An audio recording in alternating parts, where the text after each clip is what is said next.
আমার ওখানে বাঁধছি আপনি এখানে একটা বাঁধছি মাথার মধ্যে একটা কাপড় দিয়ে দিচ্ছে আমার এখান থেকে যদি খালি একটু আওয়াজ করবি এর নিচে তারপর আবার নিচে যেখানে সন্না ছিল কলম দিয়ে দাও ওদের মুখ সব নাক এগুলো বান্ধা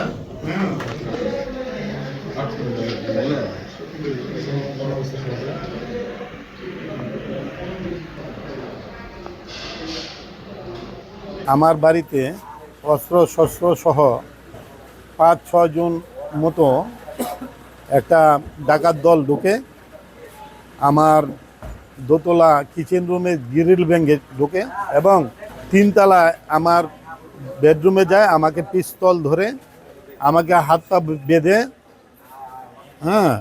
তারা আমার কাছ থেকে নগদ ২ লক্ষ টাকার উপরে হবে এবং ৪০ ভরি স্বর্ণ তারা নিয়ে যায়।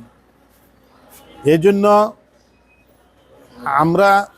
আমি এলাকাবাসী থেকে আমি বলতে চাই আমরা আসলে কেউ নিরাপদ না, আমরা নিরাপত্তা চাই এবং যারা এই ধরনের কাজের সহিত জড়িত তাদের দৃষ্টান্তমূলক শাস্তি দাবি করতেছি। গতকাল দিবাগত রাত আনুমানিক 4:30 থেকে 5টার সময় জৈনক হুমায়ুন কবিরের বাসায় ফতুল্লা থানাধীন নয়মাটি এলাকায় ওনার বাড়ি, এখানে একটা ডাকাতির ঘটনা ঘটেছে।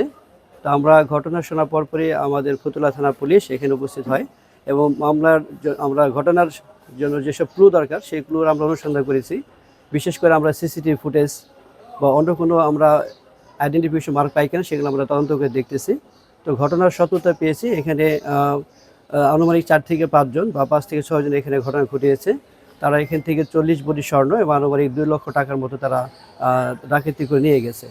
তো আমরা এখানে ঘটনাস্থল পরিদর্শন করলাম, আমরা কিছু সিসিটিভি ফুটেজ পেয়েছি। এছাড়া আরও কিছু বিষয় আমরা তদন্তের সাথে এখন বলবো না, আমরা পেয়েছি।